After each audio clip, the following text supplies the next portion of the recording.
উনি মাগরিবের নামাজ এশারের নামাজ পড়ে একটা মসজিদে শুয়ে পড়লেন, আর শুয়ে শুয়ে হাদিস পড়তেছেন। কি পড়তেছেন? কথা বলেন।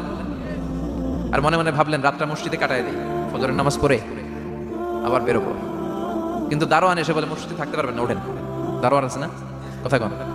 আহমদ ইবনে হাম্বল বললেন আমি শুধু রাতটা থাকতে চাই, আমি তো ফজরেরও মুসল্লি, ফজর নামাজ পড়বো তো এই মসজিদে, আমার থাকতে দাও। দারোয়ান তো দেয় না, না মসজিদে থাকার জায়গা না, যান মিয়া। উনি যে আহমদ ইবনে হাম্বল এটা চিনে নাই, থাকতে দেয়। কি করবে এখন? উনি কথা গুছিয়ে হাদিসের কিতাব নিয়ে কাদের মধ্যে ব্যাগ নিয়ে মসজিদ থেকে বেরোয় গেলেন। কি আর করবেন, প্রচন্ড শীত, আর কাঁপতেছেন বুড়ো মানুষ। পথিমধ্যে দেখলেন বাজার, বাজার একজন খাব্বাজ, শাবকুন খাব্বাজ, যুবক রুটি বিক্রেতা। সে রুটি বিক্রি করে, চুলার মধ্যে রুটি শেখে। সে যে সালাম দিল আসসালামু আলাইকুম, যুবক বলে ওয়ালাইকুম আসসালাম। আহমদ ইবনে হাম্বল বলে যুবক আমার যাওয়ার জায়গা নেই, সফরে বেরিয়েছি, খুব শীতে কষ্ট পাচ্ছি, রাতে যদি তোমার এই চুলা থেকে একটু আগুন পোহাই কোনো সমস্যা? যুবক বলে না না সমস্যা না, হালান হালান বসে আমাদের আসেন আসেন, আপনি আগুন পোহাইলে আমার সমস্যা কি? সুবহানাল্লাহ পড়েন।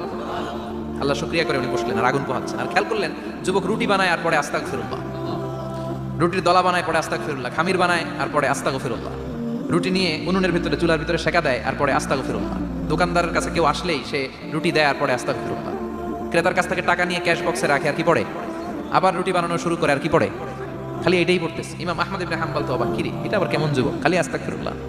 উনি প্রশ্ন করলেন যুবক ঘটনা কি? আসার পর থেকেই তোমার দেখতেছি তুমি রুটি বানাও, রুটি বিক্রি করো আর পড়ো আস্তাগফিরুল্লাহ, মালাকা ইয়া শাবাব। যুবক বলে আস্তাগফিরুল্লাহ আমার সবচেয়ে বেশি পছন্দের আমল, আমি সবসময় আঠার মতো ইস্তেগফারের সাথে লেগে থাকি আর সবসময় পড়তে থাকি আস্তাগফিরুল্লাহ, আর এর বদৌলতে আল্লাহ আমারে মুস্তাজাবুদ দাওয়া বানিয়ে দিয়েছে।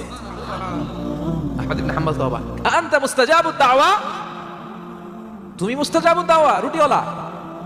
আমি এত বছর হাদিস পড়াই, আমি তো মুস্তাজাবুদ দাওয়া না, আর তুমি রুটি বেচো বাজারে, তুমি মুস্তাজাবুদ দাওয়া, তুমি দোয়া করলে সব কবুল হয়ে যায়? যুবক বলে না আনা মুস্তাজাবুদ দাওয়া, আমি আমার জীবনে যত দোয়া করেছি কবুল করে নিয়েছে কে? সব দোয়া কবুল করে নিয়েছে আল্লাহ, একটা দোয়া ছাড়া। কয়টা? আহমদ ইবনে হাম্বলের কৌতূহল, কিউরিসিটি আরো বেড়ে গেল। কি? সব দোয়া কবুল হয়েছে একটা দোয়া ছাড়া। মা যালিকা দোয়া ইয়া শাব, কি সেই দোয়া? যুবক এবার বলতে শুরু করলো আমার জীবনে যে দোয়াটা আল্লাহ কবুল করে নাই সেটা হচ্ছে আমি আল্লাহর কাছে অনেক চেয়েছি, অনেক দোয়া করেছি যে আল্লাহ শুনেছি এই জামানার সবচেয়ে বড় মুহাদ্দিস, তার নাম নাকি ইমাম আহমদ ইবনে হাম্বল। আল্লাহ তোমার কাছে আমার চাওয়া আমি যেন এই ইমাম আহমদ ইবনে হাম্বলের দেখে মরতে পারি, আমি যেন ইমাম আহমদ ইবনে হাম্বলের হাতে হাত রেখে মুসাফা করতে পারি আর তার কপালে একটা চুমু এঁকে দিতে পারি। আহমদ ইবনে হাম্বল আবেগপ্রবণ হয়ে গেলেন, চোখের পানি ছেড়ে দিলেন, বললেন যুবক তোমার এই দোয়াটাও কবুল হয়ে গিয়েছে। আহমদ ইবনে হাম্বলের দেখা সাক্ষাৎ পাওয়ার জন্য আহমদ ইবনে হাম্বলের বাড়িতে তোমার যাওয়ার দরকার নাই, আহমদ ইবনে হাম্বল তোমার দরবারে ছুটে এসেছে।